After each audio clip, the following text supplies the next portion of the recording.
আল্লাহ বললেন আলহাকুমুত তাকাসুর, সম্পদের প্রাচুর্য তোমাদেরকে পাগল বানিয়ে দিয়েছে। হাত্তা যুরতুমুল মাকাবির, এই সম্পদের প্রাচুর্যতার কথা, মোহের কথা তোমরা বলতে পারবে না যতক্ষণ না তোমরা কবরে যাবা। কই যাবা? কথা বলেন।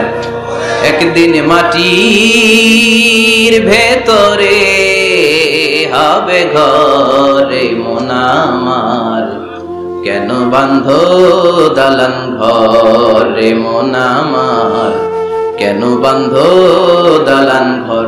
একদিন মাটির ভেতরে হবে ঘরে মন আমার, কেন বাঁধো দালান ঘর। কবরের ঘর আসল ঘর, এটা আল্লাহ বুঝাতে চাইলেন। হাত্তা যুরতুমুল মাকাবির, মাকবার মানে কবরস্থান, এটার প্লুরাল হলো মাকাবের। আল্লাহ বললেন এই কবরস্থানে যাওয়ার আগ পর্যন্ত দুনিয়া কামানোর লোভ আর লালসা তোমাদের কমবে। আলহাকুমুত তাকাসুর, দুনিয়ার প্রাচুর্যের লোভে পড়ে মোহে পড়ে তোমরা পাগল হয়ে গিয়েছো। সম্পদ আর অর্থের বড়াই করতে করতে আখিরাতকে তোমরা বেমালুম ভুলে গিয়েছো। এই দুনিয়া আসল দুনিয়া নয়, আসল জগৎ হলো আখিরাতের জগৎ। বলেন ঠিক কিনা?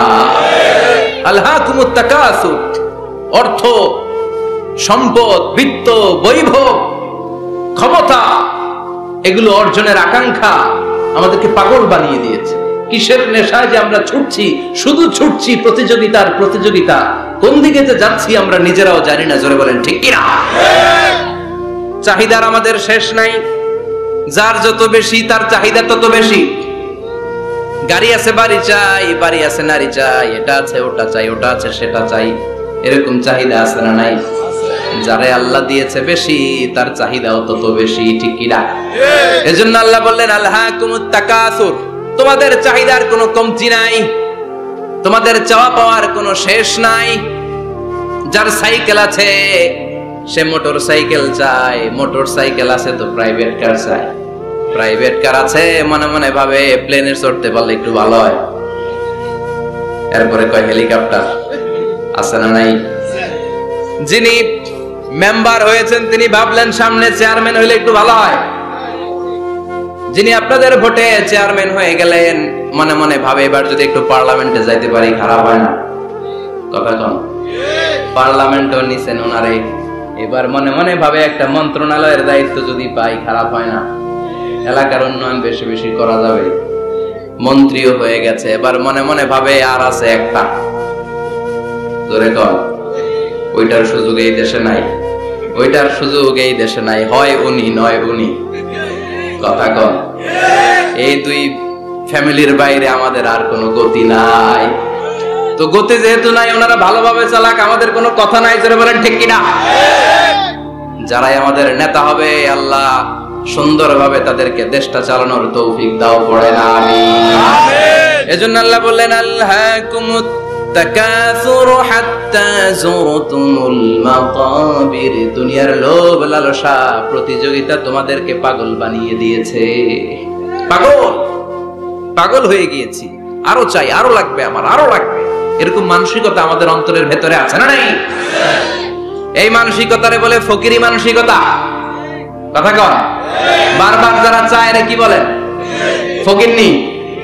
জুমার দিন জুমার নামাজের পরে 5 টাকা দিলেন, দেখবেন আপনারটা থাপা দিয়ে ধরে আরেকজনের কাছে যায়, ওনারটা নিয়ে আবার আরেকজনের কাছে যায়। যেদিকে এই টাকা দেয় ওইদিকে উনি আসে না নাই? কারণ নাম হলো ফকির। নাম কি? আমরা সবাই এরকম ফকির। ধনী হলো একজন, তিনি কে? ইয়া আইয়ুহান নাসু আনতুমুল ফুকারাউ ইলাল্লাহ ওয়াল্লাহু হুয়াল গনিয়ুল হামিদ। আল্লাহ বললেন গোলাম তোরা সবাই ফকিরের বাচ্চা। আমরা কি? ওই যে কয় না ফকিরের বাচ্চা কইতে প্রেস্টিজে লাগে, কিন্তু কোরআনে কিন্তু আল্লাহ কয়ে দিয়েছে আনতুমুল ফুকারা ইলাল্লাহ, তোমরা সবাই আল্লাহর দিকে ফকির। কারণ আমরা রাতে দিনে সব সময় বিপদে পড়লে চাই একজনের কাছে, তিনি কে? আল্লাহ। অসুস্থ হলে কাঁদি একজনের কাছে, তিনি কে? আল্লাহ। তুফান হইলে, বন্যা হলে একজনের ডাকি, তিনি কে? আল্লাহ। বানসারামপুর তুফান হয় না? হয়। বন্যা হয় না? হয়। সিডর হয় না? কারা ডাকেন? দেখবেন তুফান হইলে মুসলমানরা যেমনি ডাকে হিন্দুরাও ডাকে, বৌদ্ধরাও ডাকে, নাস্তিকরাও নাস্তিকতা ভুলে যায়, তখন জিকির চলে একজনের, তিনি কে? আমি বরিশালে গিয়েছিলাম বাসে করে, ফিরে আসছি লঞ্চে। এই একবার সাগরের ভেতরে, নদীর ভেতরে তুফানে পড়েছি। সেই দিন চিনতে পেরেছি আল্লাহ কারে কয়। কারণ আমি শহরে বড় হয়েছি, সাঁতার জানি, স্বাভাবিক সাঁতার, এদিকে ফালাইলে ওদিকে যাইতে পারবো, কিন্তু নদী কি সাঁতরে পারাইতে পারবো? কথা কর।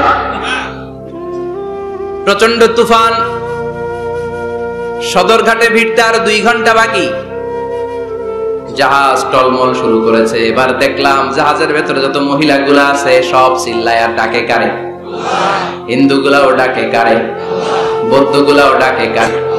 হঠাৎ করে তুফান থেমে যায়, আবার ধাক্কা মারে, আবার চিল্লান। আছে না নাই? সবার মুখে এক আওয়াজ, বাঁচাও। আমি বললাম কে বাঁচাইবো? হুজুর আমনে।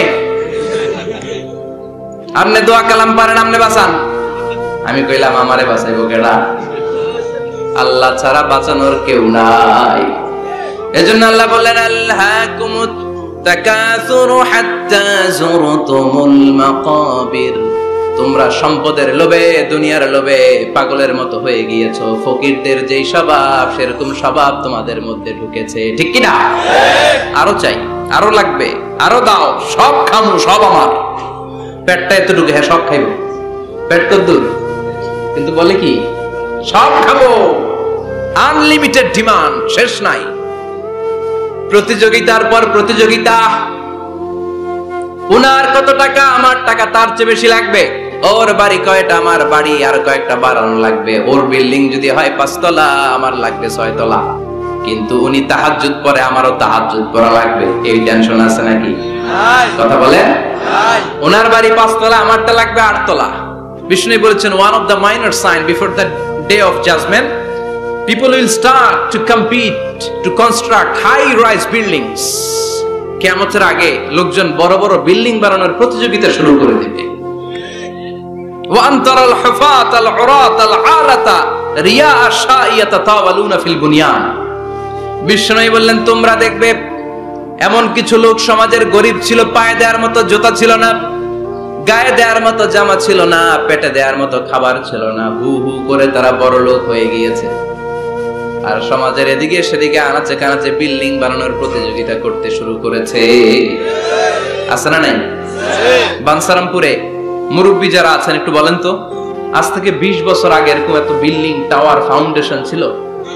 কুমিল্লা শহরে, চট্টগ্রামে, ঢাকায় আজ থেকে 20 বছর আগে এখন যেমনি টাওয়ার বানানোর প্রতিযোগিতা, এগুলো ছিল? কথা বলে। তার মানে এগুলো কিয়ামতের আলামত। একটার পর একটা। একজন বানায় 100 তলা, আরেকজন বানায় 150 তলা, আরেকজন বলে না আমারটা বানাইতে হবে 200 তলা। আছে না নাই? জেদ্দাতে এবার হজে জেদ্দায় দেখলাম যে সবচেয়ে বড় টাওয়ারটা কাজ এখনো শেষ হয় নাই। 19 সালে খুব সম্ভব ওরা কমপ্লিট করতে পারবে। গত 5 বছর ধরে চালাইয়েই যাচ্ছে। কিংডম টাওয়ার 1000 মিটার উঁচু। হিসাব বুঝেন তো? 1000 মিটার মানে কয় কিলোমিটার? 1 কিলোমিটার। একটা বিল্ডিং যদি 1 কিলোমিটার উঁচা হয়, এটার সামনে যে তাকাতে পারবেন? টুপি পরে যাবে না পিছনে? কথা বলেন। 1 কিলোমিটার উঁচু দি কিংডম টাওয়ার, সৌদি আরবের জেদ্দা নগরীতে অবস্থিত। আরেকটা আছে দুবাইতে, বুর্জ আল খলিফা, 818 মিটার উঁচু। কিংডম টাওয়ার হচ্ছে 170 তলা, আর বুর্জ আল খলিফা 163 তলা। কাবা ঘরের পাশে আরেকটা টাওয়ার আছে, জমজম টাওয়ার। এটার দি মক্কা রয়্যাল ক্লক টাওয়ার বলে। হাজী সাহেবরা দেখে আসছেন না? বড় একটা ঘড়ির মনোগ্রামও আছে। এটা 120 তলা। কয় তলা? 120 তলা। চায়নাতে একটা আছে সাংহাই টাওয়ার। তাইওয়ানে একটা আছে দি টাইপেরান 101, 101 তলা। আমি যেখানে পিএইচডি করি, বছরের বেশিরভাগ সময় থাকি, মালয়েশিয়াতে একটা আছে। আমরা শপিং করতে গেলে মাঝে মাঝে ওখানে যাই। 2 ভাইয়ের মতো দাঁড়ায় আছে। Petronas twin tower. স্থানীয় রাইটারে বলে KLCC। 41st 42nd ফ্লোর একটা ব্রিজ আছে। এই টাওয়ার থেকে ওই টাওয়ারে যাওয়া যায়। ইয়াতাতাওয়ালুনা ফিল বুনিয়ান, বিল্ডিং বানানোর প্রতিযোগিতা। ওমিয়া কিয়ামতের দিন ইসরাফিলের সিঙ্গার ফুৎকারে ইদা জুলজিলাতিল আরদু জিলজালাহা, একটা ভূমিকম্প যে তৈরি হবে, গোটা বিশ্বে যে একটা ভূকম্পন হবে, ওই ভূকম্পনের চোটে একটা টাওয়ারও টিকে থাকবে নাকি? থাকবে। এজন্য আল্লাহ বললেন আল্লাহকুমুত তাকাসুরু হাত্তা যুরতুমুল মাকাবির। দুনিয়ার সম্পদ, লোভ, লালসা, এই সম্পদের প্রতি আকাঙ্ক্ষা তোমাদেরকে গাফেল বানিয়ে দিয়েছে। এই গাফলতি তোমাদের কমবে না, থামবে না। হাত্তা যুরতুমুল মাকাবির, যতদিন না কবরে যাও। কবরে না যাওয়া পর্যন্ত এই খাই খাই নাই নাই এই মানসিকতা তোমাদের থেকে কঠিন কালেও যাবে না। চিৎকার করে বলেন কথাটা কার? আল্লাহ। এজন্য আল্লাহ বললেন সম্পদ তোমাদেরকে পাগল বানিয়ে রেখেছে, সম্পদের পাহাড় মানুষ গড়তে চায়। আরব বিশ্বের ধনকুবেরদের সম্পদের তালিকা দেখলে আপনি অবাক হবেন। প্রিন্স ওয়ালিদ বিন তালাল, বর্তমান যেটা আছে এমবিএস বলে ওরে সংক্ষেপে এমবিএস, মোহাম্মদ বিন সালমান, সম্পদের কোনো অভাব নাই। ওয়ালিদ বিন তালাল আরেক ধনকুবের, আগের বাদশাহ আব্দুল্লাহর ভাগিনা। তার একটা প্লেন আছে, পার্সোনাল জেট প্লেন। এই প্লেনটা 70% মেড অফ গোল্ড, 70% স্বর্ণ দিয়ে বানানো। Can you imagine? কল্পনা করতে পারেন? গত 2 বছর আগে আমি ব্রুনাই গিয়েছিলাম একটা প্রোগ্রামে। ব্রুনাইতে আছে পৃথিবীর সবচাইতে বড় প্যালেস, রাজপ্রাসাদ, নাম ইস্তানা নুরুল ইমান। প্রায় 2000 কক্ষ আছে ওই রাজপ্রাসাদের ভেতর। এটার মালিক হচ্ছে ব্রুনাইয়ের বাদশাহ সুলতান হাসান আল বালখিয়া। গ্র্যান্ড হায়াত নামে একটা হোটেল আছে, ওইটার মালিক। ওনার সংগ্রহে 500টা রোলস রয়েস গাড়ি আছে। কয়টা? এক একটা গাড়ির দাম কমসে কম 10 কোটি টাকা। আচ্ছা, একজন মানুষের পুরো ফ্যামিলি নিয়ে চলতে ফিরতে মজমাস্তি করতেও কয়টা গাড়ি লাগে? হ্যাঁ, একটা গাড়ি, 2টা গাড়ি, সর্বোচ্চ 3টা গাড়ি, ঠিক কিনা? সে তার সংগ্রহে 500 রোলস রয়েস গাড়ি রেখেছে। আর Lamborghini, Ferrari, Porsche, Maybach, Bugatti, Range Rover, Volkswagen, BMW, Mini Cooper, Mercedes Benz, এই ব্র্যান্ডের গাড়ির কোনো অভাব নাই। আরো লাগবে তার, আরো লাগবে। কোথায়? রেঞ্জ রোভার বেরিয়েছে নতুন নিউ ব্র্যান্ডের, বিএমডব্লিউ 9 সিরিজ কোথায়? আরো গাড়ি লাগবে। এরকম মানসিকতা আজও আরবের ধনকুবেরদের মধ্যে আছে না নেই?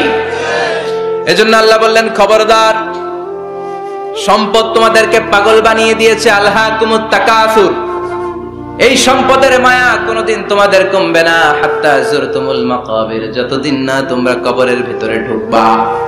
ইসলাম সম্পদ উপার্জন করতে বাধা দেয় না, তবে সেটা হতে হবে হালাল পন্থায়, ঠিক কিনা? কারণ হালালে বরকত দিয়েছে কে? হারামে কোনো বরকত আছে? আচ্ছা বলেন তো, গরু খাওয়া হালাল না হারাম? কুকুরের গোশত খাওয়া হারাম। বাংলাদেশে কি বেশি বেশি গরু জবাই হয় না কুকুর? গরু। গরু বছরে বাচ্চা দেয় কয়টা? একটা। কুকুর বাচ্চা দেয় কয়টা? 6টা 7টা, অনেকগুলো। তারপরেও বাংলার জমিনে গরু বেশি না কুকুর বেশি? সুবহানাল্লাহ পড়বেন না? গরু খাইলামও বেশি, গরু জবাই করলামও বেশি, আবার গরু বাচ্চাও দিল কম। কুকুর খাইলাম না, কুকুর জবাইও করলাম না, কুকুর বাচ্চা দিল অনেক, কিন্তু কুকুর কম, গরু বেশি। কারণ গরু খাওয়া হালাল, আর হালালে বরকত ঢুকিয়ে দিয়েছে কে? আল্লাহ।